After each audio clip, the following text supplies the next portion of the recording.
Om Swastiastu, selamat sore dokter dan rekan-rekan. Sebelumnya perkenalkan nama saya Dr. Adet Wiradi Kusuma, dokter muda yang sedang berstatus di ilmu bedah. Di sini izinkan saya untuk mempresentasikan kasus saya yang judul appendicitis perforasi. Baik, adapun pembahasan yang akan bahas pada hari ini itu yang pertama terkait dari pendahuluan etiologi kasus, terkait dari patofisiologi dan gejala, diagnosis dan KIE apa yang bisa disarankan. Nah, dimulai dari laporan kasus appendicitis terlebih dahulu, di mana identitas pasien atas nama Tuan GAA, umur 31 tahun, jenis kelamin laki-laki, beralamat di Sukesade dengan pekerjaan wira swasta. Nah, pasien masuk rumah sakit itu 21 Mei 2024 dengan tanggal MLS itu 2022 Mei 2024. Untuk tindakannya yang dilakukan berupa appendiktomi.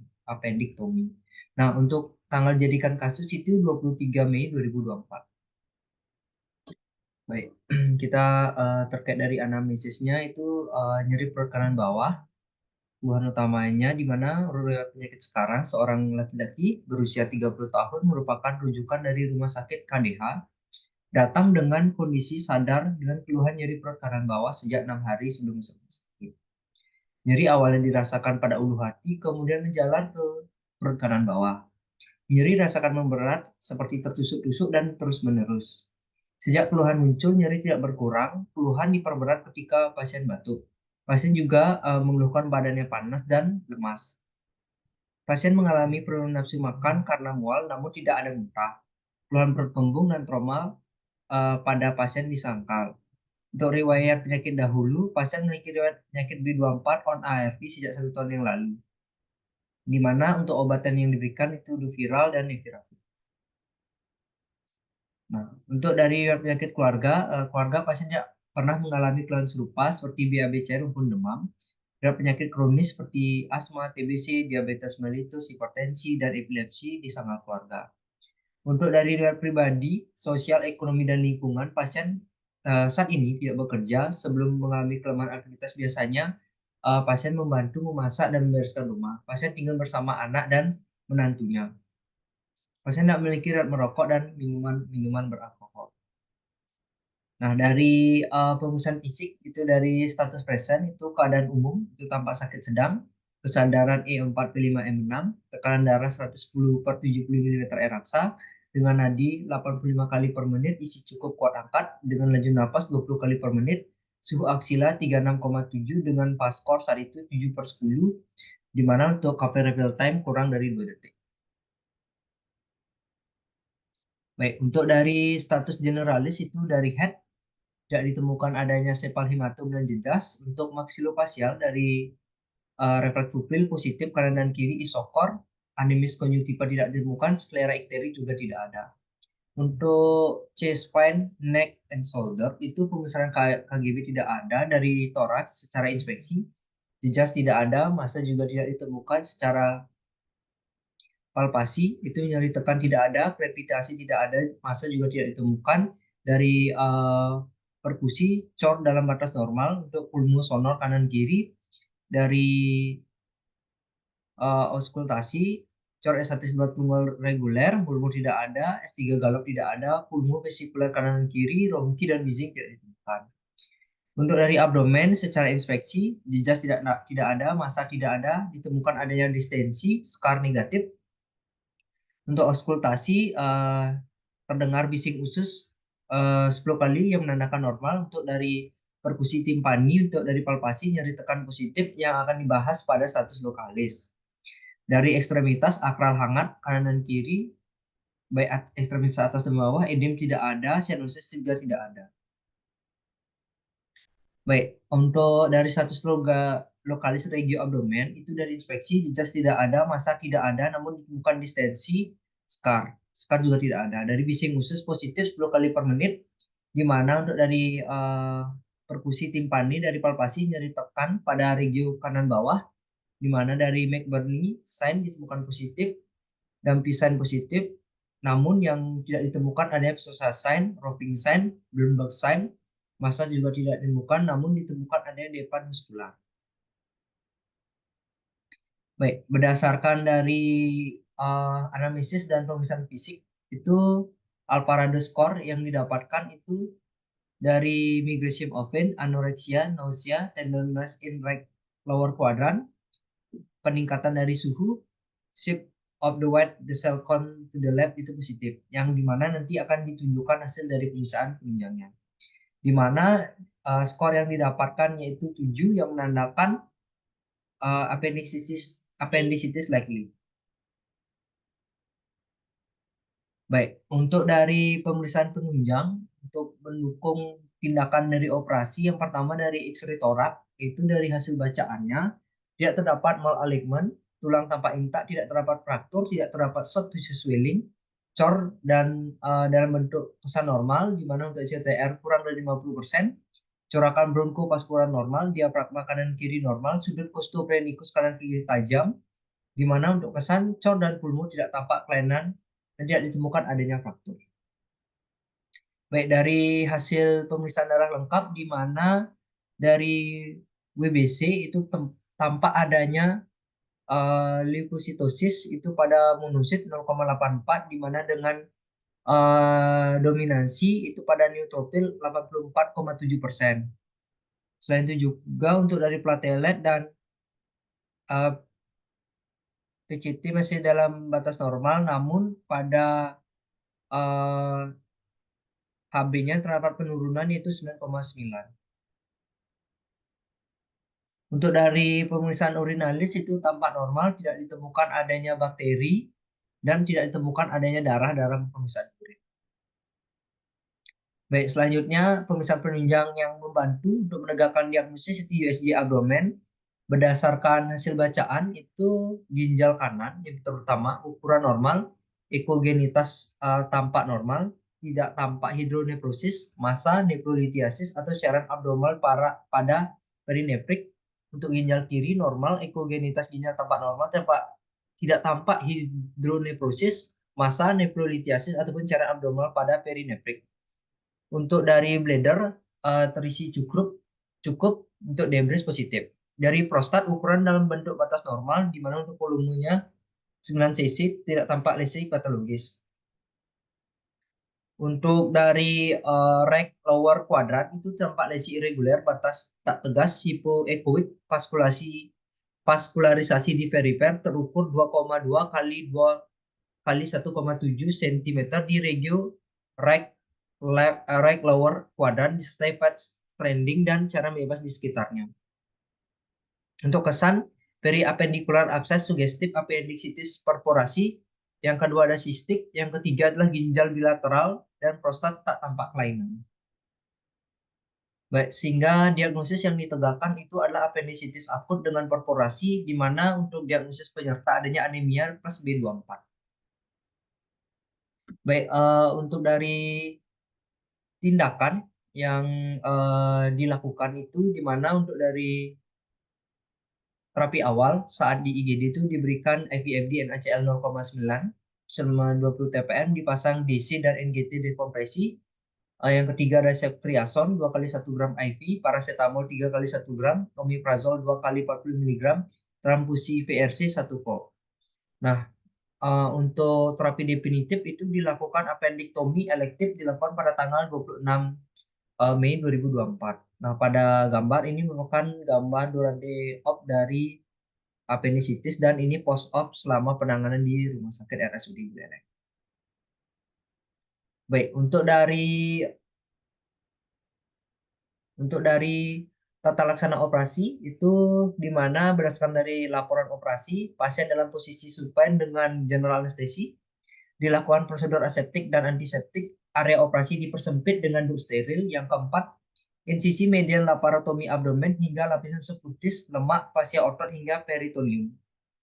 Yang kelima, saat kapung abdomen dibuka dilakukan eksplorasi, dijumpai adesi intestinum ringan, dilakukan adesiolisis menggunakan jari tangan. Yang keenam, dilakukan eksplorasi ke bagian sekum, dijumpai appendix dengan perforasi di korpus letak retroperitoneum appendix, lalu dibebaskan dan dilakukan appendektomi. Selanjutnya dilakukan double ligasi, kontrol pendarahan, kapum abdomen dicuci dan dipasang satu buah drain. Di mana yang kedelapan, kontrol pendarahan, luka dicuci dengan NaCl sampai kesan bersih.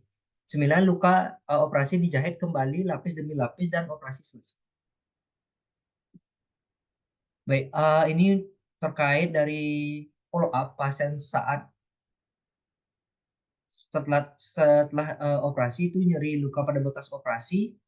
Selain itu juga masih dalam batas normal, di mana untuk terapi yang diberikan seperti IVFD fentanyl 200 mg per gram dalam 500 hingga laktat, dan saat habis itu dilanjutkan dengan laktat 20 TPM ditambah dengan lansoprazol 2 kali 30 mg. Di mana untuk dari asesmen itu post op appendectomy plus B24. Pada tanggal 26 itu nyeri pada luka bekas operasi membaik, namun tidak ada berupa flatus. Untuk dari KU lemah, untuk dari status generalis masih dalam batas normal.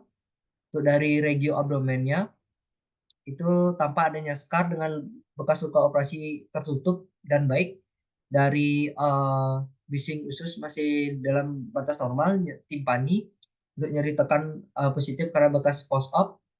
Untuk dari asesmen itu post op appendectomy plus B24, di mana untuk terapi yang diberikan berupa IVFD dengan laktat 20 TPM, lansoprazol 2 kali 30 mg IV, paracetamol 3 kali 1 gram IV, mobilisasi jalan, diet bebas, dan rawat luka.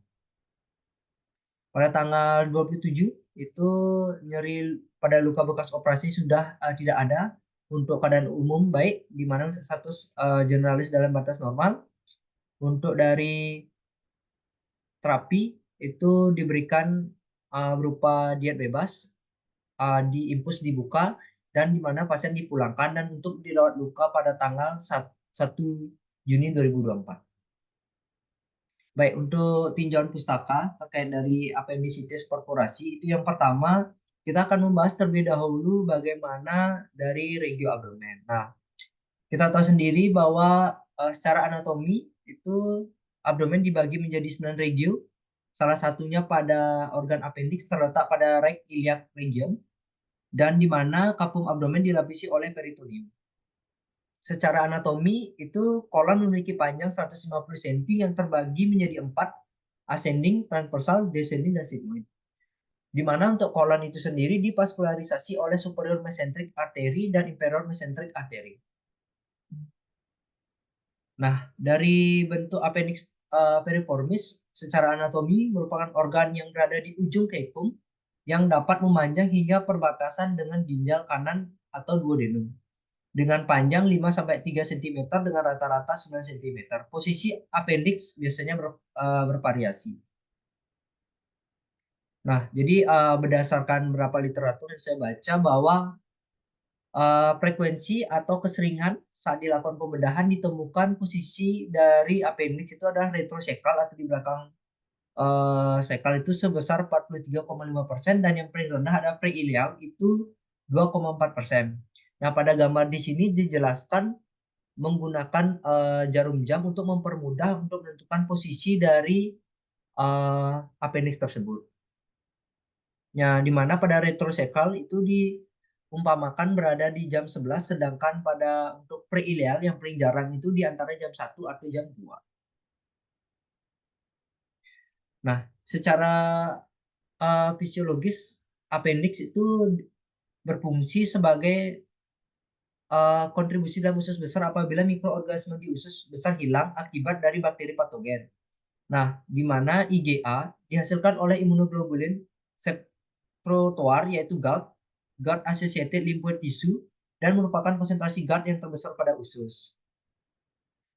Nah, secara definisi untuk dari appendix itu merupakan peradangan pada organ appendix piriformis yang diakibatkan oleh bakteri karena penyebaran mikroorganisme secara hematogen ataupun limfogen. Appendisitis diduga terjadi akibat adanya obstruksi luminal sehingga menyebabkan infeksi lokal.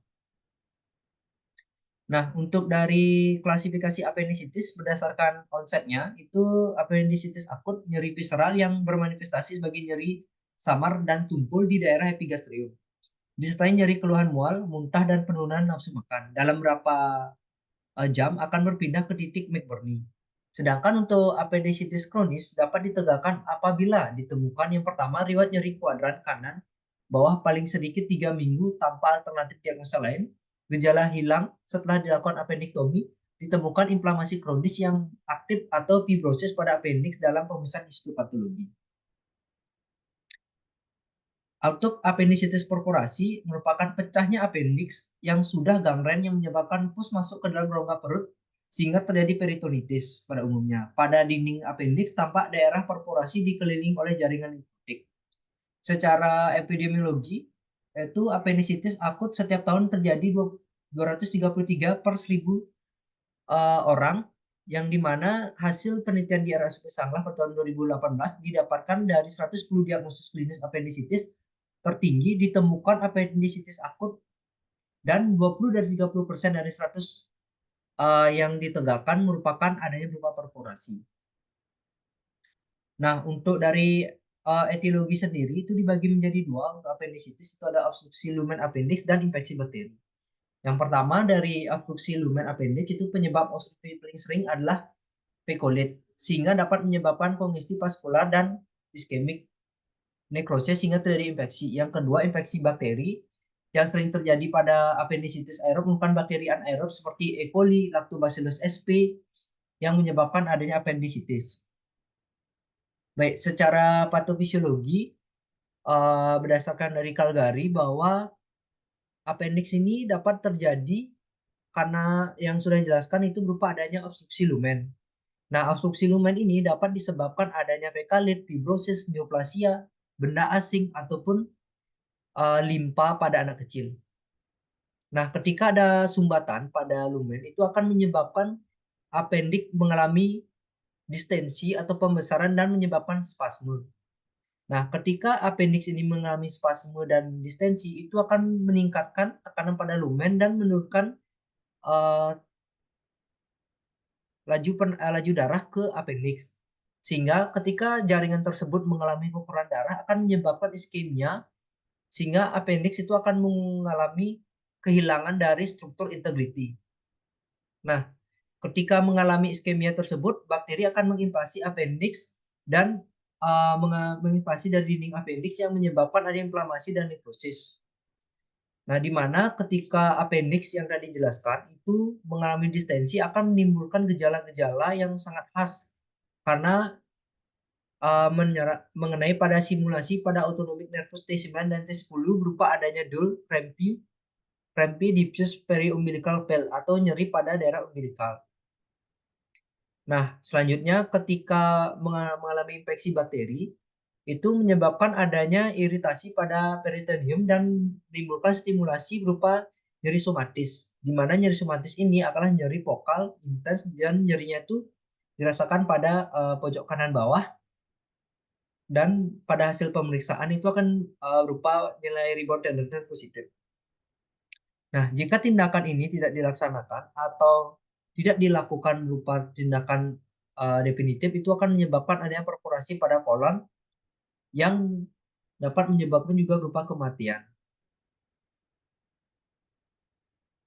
Nah, untuk dari faktor risiko sendiri dari appendicitis itu dibagi menjadi 3. Yang pertama usia, jenis kelamin, dan pola makan yang buruk. Untuk dari pemeriksaan fisik secara khusus atau pemeriksaan fisik khusus itu ada namanya McBurney sign. Itu diambil cara pemeriksaannya adalah titik di sepertiga lateral dari garis yang dibentuk oleh umbilical dan sias dextra.